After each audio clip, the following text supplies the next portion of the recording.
Assalamualaikum warahmatullahi wabarakatuh. Kenalkan, saya Rizal Wahyudi, mahasiswa kelas B dari Institut Sains dan Teknologi Nasional.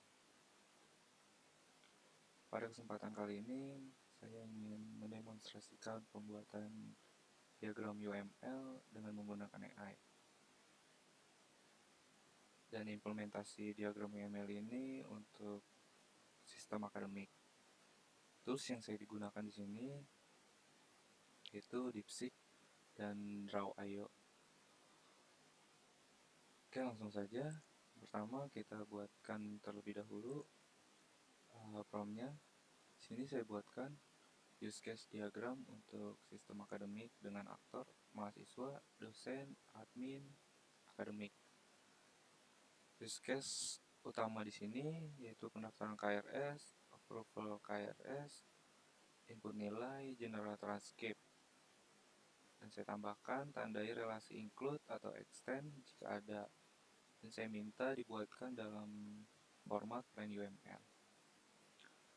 Setelah dijalankan, berikut adalah use case diagram untuk sistem akademik dengan format plain UML-nya.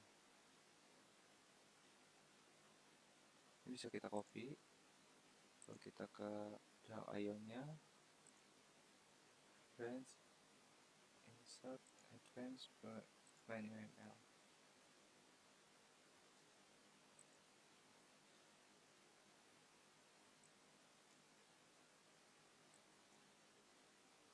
Oke, hasil dari use case diagram sistem akademik ini, sini sudah muncul inti-inti mahasiswa, admin akademik, dan dosen. Di sini juga mahasiswa sudah bisa login sistem, pendaftaran KRS, dan lihat KRS. Admin akademik juga bisa login sistem dan mengupdate data kuliah. Entity dosen ini login sistem, approval KRS, input nilai, dan mengenerate transkrip. Selanjutnya saya akan memodifikasi use case sebelumnya ini dengan validasi diagram sebelumnya, perbaiki jika ada kurang dalam relasi antar use case dan aktor. Tambahkan use case pendukung jika diperlukan. Misalnya login, lihat jadwal, cetak KRS.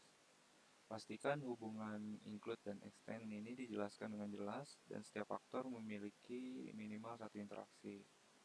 Kita jalankan. Nah, di sini muncul juga hasil setelah kita jalankan. Ini bisa kita copy lagi.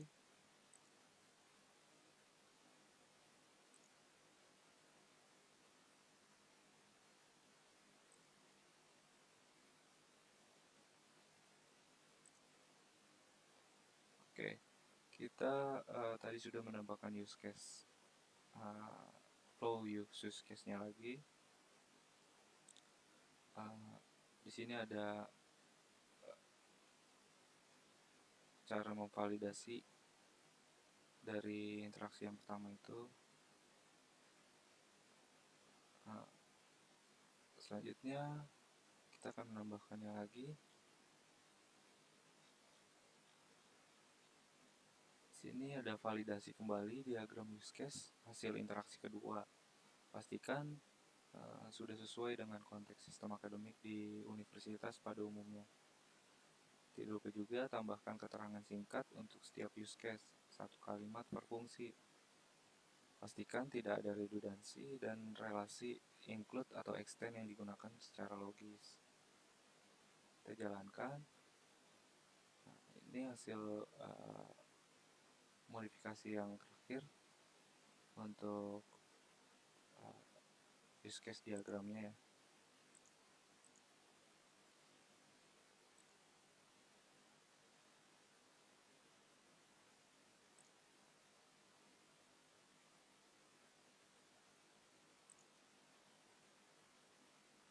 Baik, di sini adalah use case diagram UML final untuk sistem akademik. Sini mahasiswa sudah bisa lihat KRS, bisa pendaftaran KRS, lihat jadwal kuliah, lalu mengenerate transkrip, dan cetak KRS. Selanjutnya saya akan membuat sequence diagram untuk proses validasi KRS. Yang pertama itu ada mahasiswa mensubmit 2 sistem cek prasyarat mata kuliah, 3 sistem cek batas SKS. Di sini kita tentukan maksimal 24. Keempat, sistem cek jadwal bentrok. Kelima, jika lulus validasi status KRS jadi pending approval. Keenam, notifikasi dikirim ke dosen pengampu. Dan saya minta juga dibuatkan dalam format PNUML. Nah, karena saya sudah jalankan, berikut code yang sudah berhasil dijalankan, kita copy.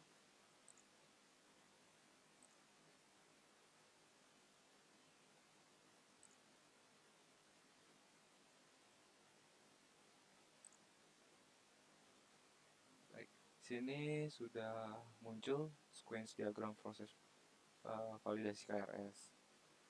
Nah, mahasiswa bisa masuk ke sistem akademik, lalu ke database akademik, dan di sini yang memvalidasi itu dosen pengampu. Dosen pengampu juga bisa masuk ke sistem akademik dan sistem notifikasi. Selanjutnya kita modifikasi lagi sequence diagram yang sebelumnya. Kita perbaiki jika ada alur yang kurang logis atau urutan interaksi yang kurang konsisten. Tambahkan kemungkinan kondisi gagal validasi, misalnya prasyarat tidak terpenuhi, SKS melebihi batas, atau jadwal bentrok. Gunakan Alt-Else block dalam PlanUML untuk menggambarkan kondisi valid dan tidak valid. Pastikan label pesan dan panah menggambarkan aksi dengan jelas dan tampilkan ulang dalam format PlanUML. Setelah dijalankan, kita copy lagi.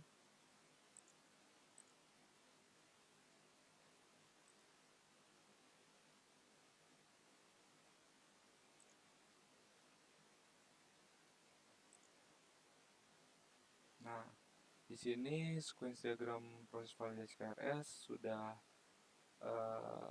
lebih jelas karena prasyarat tidak terpenuhi itu sudah bisa ditampilkan. Validasi gagal, proses berhenti. Lanjut validasi KRS jika prasyarat terpenuhi. Dan batas validasi KRS juga di sini kita bisa mengecek, dan di sini bisa ditampilkan juga hasilnya jika error SKS melebihi batas dan tidak bisa melanjutkan ke validasi selanjutnya. Jika sudah berhasil, lanjut ke validasi jadwal. Di sini kita bisa melihat jadwal mata kuliah itu ada yang bentrok atau tidak. Nah, jika tidak, tampilan error akan muncul dan memberitahukan kalau jadwal bentrok. Nah, jika tidak ada konflik, semua validasi berhasil, itu akan muncul status pending approval. Di sini bisa disimpan dan dibuatkan notifikasi untuk dosen pengampu mengapprove KRS. Dari sistem notifikasi dan sistem akademik ini akan mengirimkan tampilan KRS jika berhasil diajukan ke mahasiswa. Yang terakhir, kita buatkan validasi kembali diagram sequence diagram hasil interaksi yang kedua tadi. Pastikan semua proses validasi KRS ini sudah sesuai dan eh, bisa dijalankan di sistem akademik pada umumnya. Tambahkan keterangan singkat untuk setiap langkah, satu kalimat per interaksi dalam bentuk komentar di atas baris plain UML. Pastikan penggunaan alt, op, dan not sudah standar UML.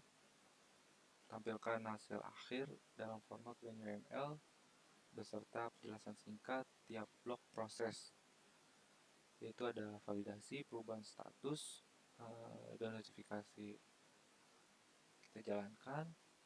Nah, setelah dijalankan sudah muncul hasilnya, kita copy lagi,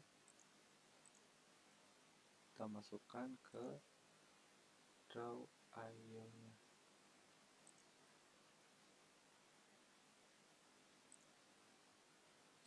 Baik, di sini adalah sequence diagram proses validasi KRS untuk sistem akademik universitas yang sudah final.